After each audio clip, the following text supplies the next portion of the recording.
On October 23, 2077, the bombs fell. This began a cataclysmic shift for life in America. The days of clean drinking water, fancy transportation, and retro-futuristic homes were over. It was a time of super mutants, raiders, deathclaws, and irradiated landscapes. What was left of human life resided in the vaults, many serving as experiments for different societies with controlled settings. Those that left the vaults would see what was left of the world, navigating the ruins of a nuclear fallout for their own ends. It's here that the player's journey in the Fallout universe would begin.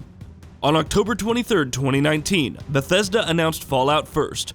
The premium subscription service offered access to private worlds, a scrapbox with unlimited storage for components, a survival tent for a free fast travel point, and some atoms. All of this for $12.99 per month, or that elusive best value of $99 per year. For fans who had tolerated many of Fallout 76's failings, this may have seemed like yet another ill-timed move on the part of Bethesda. However, it was also the timing of the announcement that brought the online title, and the franchise in general, into sharp focus. This was no longer a franchise about delivering a scathing, post-apocalyptic commentary on patriotism, capitalism, and humanity while struggling with the harsh reality of survival. Fallout 76 came across as a monument to greed for a product that many felt had not earned its redemption. To add insult to injury, the scrapbox was bugged for some and ate their components forever. The private worlds were reportedly reused instances that had already been looted. Bethesda announced that it was working on a fix for the former while denying the latter. All these years later, with the ups, downs, deaths, and resurrections that the franchise has seen, one has to ask, what the hell happened to Fallout? To answer that question, we have to go all the way back to 2004, when the franchise was still very much the property of Interplay Entertainment. Interplay will be a very familiar name to old-school RPG fans. The company broke into the role-playing game scene with The Bard's Tale and Wasteland, the latter being an early predecessor to the Fallout franchise. Interplay was also involved in publishing and brought out some legitimately great games throughout the years, like The Lost Vikings, Descent, Giants, Citizen Kabuto, and Free Space 2. In 1996, Interplay established an RPG development division. The studio would go on to create Fallout, a post-nuclear role-playing game that embraced character creation, meaningful choices, and tout storytelling. Fallout would receive a sequel in 1998, while the RPG division received a name, Black Isle Studios.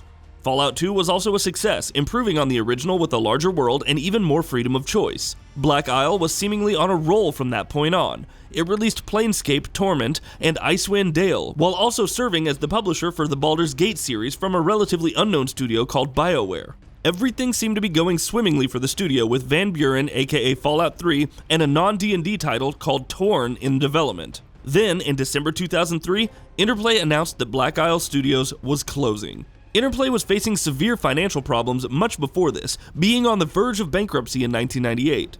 Though the company went public, these problems didn't necessarily disappear. As it was a PC-centric developer in an age where consoles like the PlayStation 1 were reigning supreme, Interplay struggled to survive. Like the point-and-click adventure game, the traditional RPG was looking less and less viable as time went on. Losses mounted despite a number of great games being published. By 2001, the majority of the company was owned by Titus Software, and several cost-saving measures were adopted, including the closure of Black Isle Studios, which had its own share of debt, and the cancellation of its projects.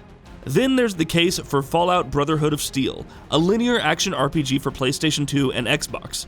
Criticized for its repetitive gameplay and forced grittiness, it was honestly a big failure for Interplay. The worst was yet to come though. In 2005, Titus Software filed for bankruptcy, leaving Interplay with a lot of debt and on the verge of bankruptcy once again. So in 2007, the Fallout IP was sold to Bethesda Softworks. The latter was known for a variety of titles but gained the most fame with the Elder Scrolls series.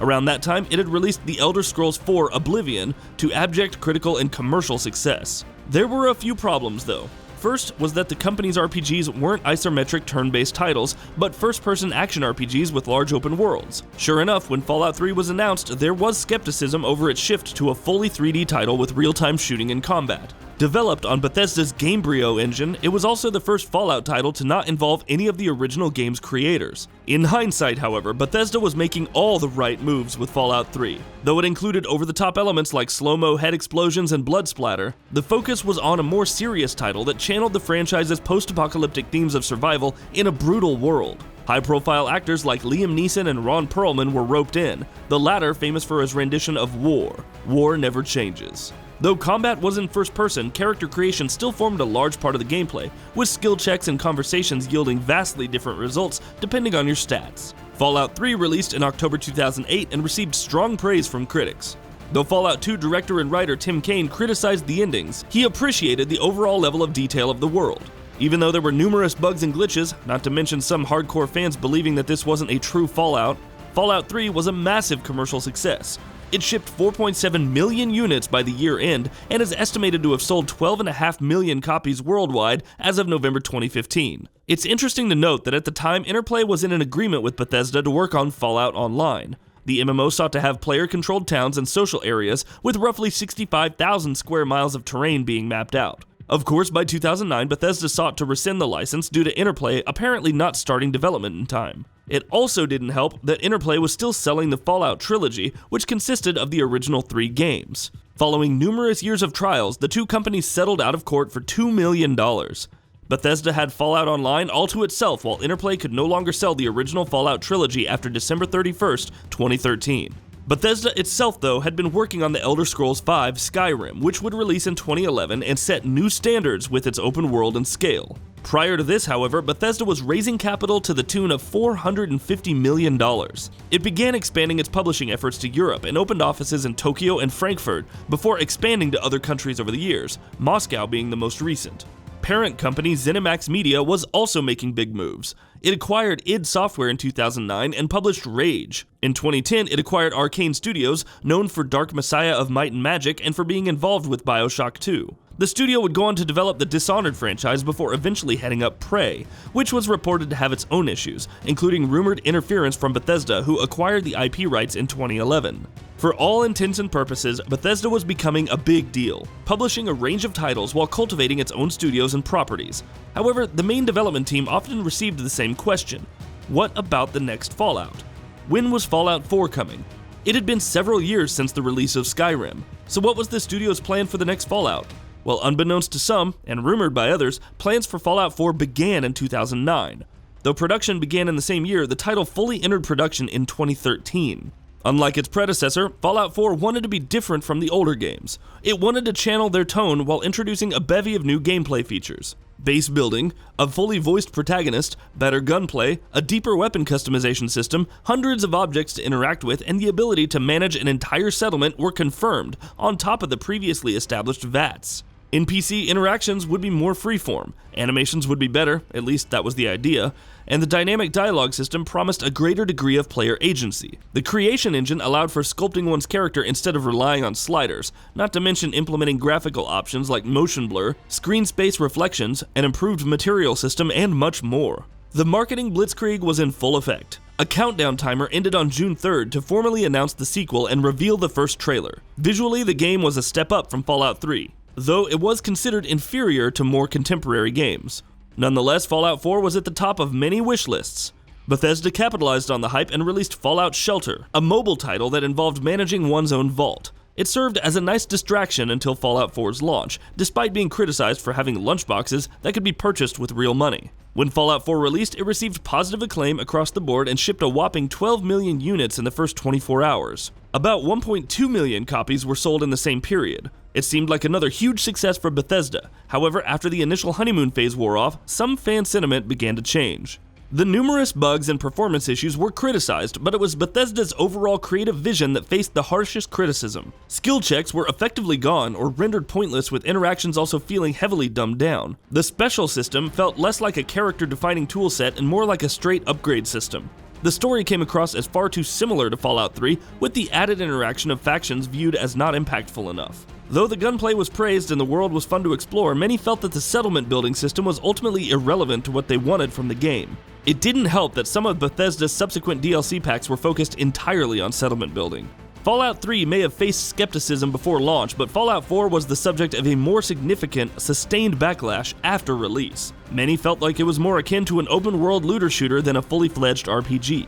Though Bethesda supported the title over the years with numerous bug fixes, mod support, and features like survival mode, it also used Fallout 4 to launch the Creation Club. This was essentially the company's attempt to introduce paid mods after failing to do so with Skyrim on Steam once upon a time. The store's prices, coupled with free mods still being very popular, would see it viewed with scorn. At the very least, Bethesda wasn't attempting to stifle free mods and continued encouraging their discovery and support within the game itself. The Fallout brand hadn't become damaged goods by a long shot, but the urge for something that felt like a true next-gen sequel became even stronger. In the interim, Fallout Shelter was still very successful.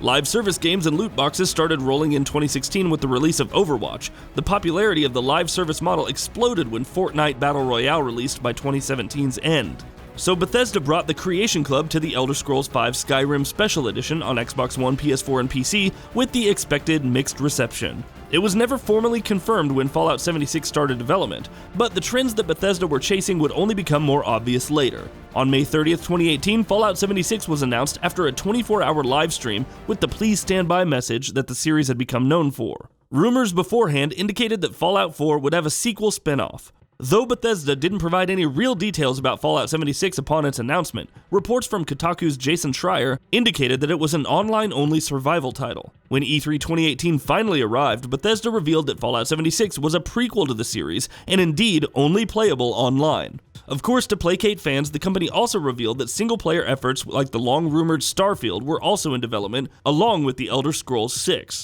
As the months passed, the developer promised that all post-launch content would be free with the Atom Shop, and its microtransactions bringing in revenue. The promise of only cosmetic items in the Atom Shop was made, and fans awaited the first open beta, which would arrive on the Bethesda Games launcher. When it was finally available, some PC players faced a fairly serious dilemma. The 50GB client, upon downloading, had deleted itself, prompting Bethesda's infamous reply to not click any buttons on the client for the time being. Things only went from bad to worse when those who did play the beta reported horrible performance, years-old bugs like game speed being tied to frame rate, the lack of an FOV slider and push-to-talk chat functionality, and countless other bugs and glitches. What was most alarming was that Fallout 76 would officially launch on November 14th, a little over a week after the open beta's conclusion. Of course, at launch, that game was an unmitigated disaster with its bugs.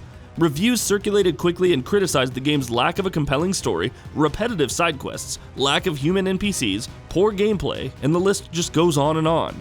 The title would be embroiled in one controversy after another, whether it was the canvas bag in the Power Armor Edition actually being made of nylon, support tickets with sensitive information being publicly available to view, stealth nerfs, numerous crashes, item duplication woes, or eventually gameplay affecting items available in the Atom Shop. Each new major update seemingly broke the game, and some bugs, like the endless firing sound from sentry turrets, just wouldn't die. The future of Fallout 76 continues to look cloudy. Bethesda has commented on private worlds offering mod support. With the former being locked behind a paid subscription, this seems like a way to introduce approved mods and perhaps even charge for the same. The Wastelanders update has been delayed, and there's not a whole lot of hope for it having a bug-free launch. Bethesda is seemingly past the point of revitalizing the game. It's now a matter of keeping whatever players it still has, continuously testing the waters for what's okay to monetize. It's interesting to view the Fallout franchise in retrospect. As a computer RPG series ahead of its time, it suffered from a company that wanted to focus on a more streamlined, action-oriented game while pushing aside the role-playing mechanics. It chased the MMO trend but was quickly out of its depth. Bethesda seemingly understood what made Fallout successful and translated those gameplay elements into a compelling sequel that would also appeal to a new generation. Over time, it decided to focus on streamlining certain RPG elements and focusing on a more action-oriented approach. Lo and behold, Bethesda also took to chasing the latest trends, microtransactions, live service elements, shared worlds, etc., just to cash in.